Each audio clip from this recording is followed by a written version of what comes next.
Port select करें, हमारे system में कॉम पोर्ट 5 है, ओके। यहाँ पर आप 9600 सिलेक्ट करेंगे, देन हार्डवेयर में आप नन को सिलेक्ट करेंगे, उसके बाद अप्लाई करके ओके करें, एंटर का प्रेस करें।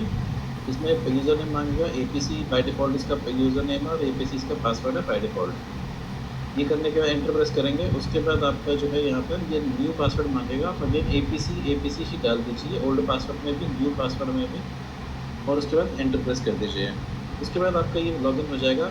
लॉगिन होने के बाद आपने इसमें TCP IP लिखकर आप एक बार एंटर मारेंगे तो आपको दिखाएगा कि इसमें कौन सा IP कॉन्फ़िगर्ड है। बाय डिफ़ॉल्ट ये 000 पर है सारी सेटिंग्स, तो आपको TCP IP -i स्पेस देकर अपना IP एड्रेस लिखना है। हमने लिया है 192.168.1.250। सिमिलरली आपको TCP IP माइनस का साइन लगा के S, उसके बाद 255.255.255.0 जो इसका सबनेट मास्क रहेगा। सेम वे में इसका TCP IP -G जो भी है गेटवे के लिए रहेगा। यहाँ पर हम टाइप करेंगे अभी TCP IP -G स्पेस 192.168.1.1। ये तीनों चीज़ें जो है आपको कस्टमर प्रोवाइड करता है, तो आपके अकॉर्डिंगली वो डालनी है। उसके बाद हम लोग एंटर मारने के बाद यहाँ पर हम इसमें टाइप करेंगे वेब पर एक बार चेक कर लीजिए। वेब पे भी आप देखेंगे HTTP जो है वो डिसेबल्ड है हमारा, हमें इसको एनेबल करना होगा। एनेबल करने के लिए हम कमांड लिखेंगे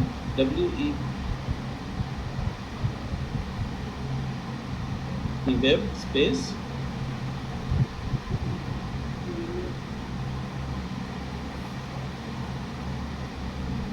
HTTP इससे नहीं होगा, लेकिन हमें दोबारा इसको टाइप करेंगे, इसमें होगा -H स्पेस एनेबल। ये करके आप एंटर प्रेस करेंगे तो ये आपका सक्सेस आ जाएगा। अब हमारे को जो है थर्ड थिंग जो होती है, आप देखेंगे सक्सेस आ गया। थर्ड थिंग जो हमारे को करनी है वो FTP एनेबल करना है। FTP एनेबल करना है हमारे को फर्मवेयर अपग्रेड करने के लिए, तो हम FTP टाइप करके देखेंगे, वो भी डिसेबल्ड है। FTP को एनेबल करने के लिए हम लोग जो है दोबारा से FTP टाइप करेंगे, FTP स्पेस, इसकी कमांड जो है हमने क्वेश्चन मार्क करके किया तो इसकी कमांड आ गई है, तो आपको डायरेक्ट भी कर सकते हैं आप FTP स्पेस माइनस कैपिटल में S स्पेस एनेबल, और आप एंटर का बटन प्रेस कीजिए दोबारा से, तो ये आपका सक्सेस हो गया। दैट मीन कि तीनों चीज़ें कन्फिगर हो गई हैं। अब आपको इसको रीबूट करना है। रीबूट के बाद यहाँ पर कैपिटल में YES करके एंटर कर दीजिए।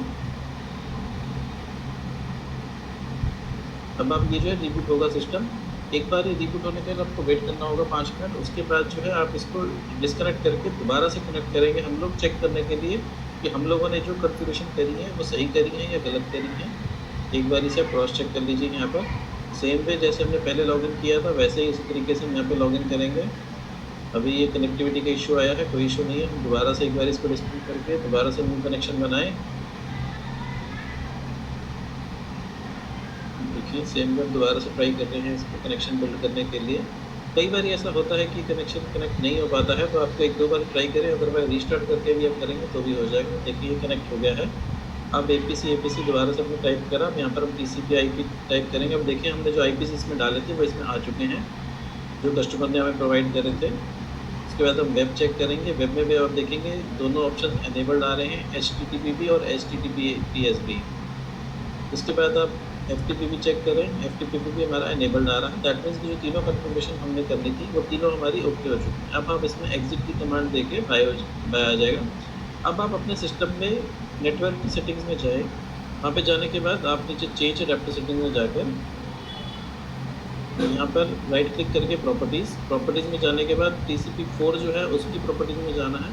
जो IP हम लोगों ने सिलेक्ट किया था, जो कस्टमर ने दिया था, हमारे को उससे मिलता जुलता ही IP एक डाउन करके माइनस करके एक IP आप टाइप करना है। लाइक अगर हमने 251 सिलेक्ट किया था अपने SNMP कार्ड के लिए, तो हम यहाँ पे 250 ले सकते हैं या 249 कुछ भी ले सकते हैं। सेम वे सबनेट मास्क और डिफ़ॉल्ट गेटवे सेम रहेगा जो आपको कस्टमर ने प्रोवाइड करा था। ये ओके करने के बाद आप अभी सेम नेटवर्क में आ जाएंगे जिस नेटवर्क में हम लोगों ने अपने SNMP को रखा है। इसको ये कॉन्फ़िगर करने के बाद आप इसको ऐसे एग्जिट कर दीजिए।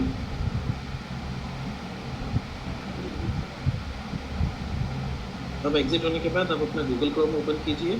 जो हमने SNMP कार्ड को IP एड्रेस दिया था वो आप यहाँ पे टाइप करेंगे। हमने अपने SNMP को दिया था 192.168.1.251। करने के बाद ये पेज ओपन होगा। यहाँ पर आप एपीसी और एपीसी से लॉगिन करेंगे। अब आप देखेंगे यहाँ पर कुछ फीचर जो है वो डिसेबल्ड आ रहे हैं, तो ये अनेबल हमारे कैसे होंगे? इसको अनेबल करने के लिए हमारे को सबसे पहले इसका फर्मवेयर अपग्रेड करना पड़ेगा। देखिए अब हम कई जगहों पे दिखा रहे हैं, कई फीचर्स इसमें डिसेबल्ड आ रहे हैं, तो इसको आप लॉग आउट कर दीजिए, एक बार लॉग आउट करके बंद कर दीजिए। ये फर्मवेयर अपग्रेड का सॉफ्टवेयर है जो कि पहले से हम लोगों ने डाल रखा है। अगर आप चाहेंगे तो हम आपको इसको लिंक में भी दे देंगे।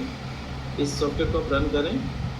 रन करने के बाद यहाँ पर आप अपने एसएनएमपी कार्ड का आईपी एड्रेस डालें 192.168.1.251। एफटीपी सिलेक्ट करें। यहाँ पर आप APC user name, APC password, इसके बाद आप स्टार्ट पर क्लिक कीजिए। ये आपका सॉफ्टवेयर अपग्रेड स्टार्ट हो जाएगा। जैसे ही अभी आपका ये अपग्रेड कंप्लीट हो जाएगा तो आपको यहाँ पर सक्सेसफुली अपडेटेड लिखा आ जाएगा।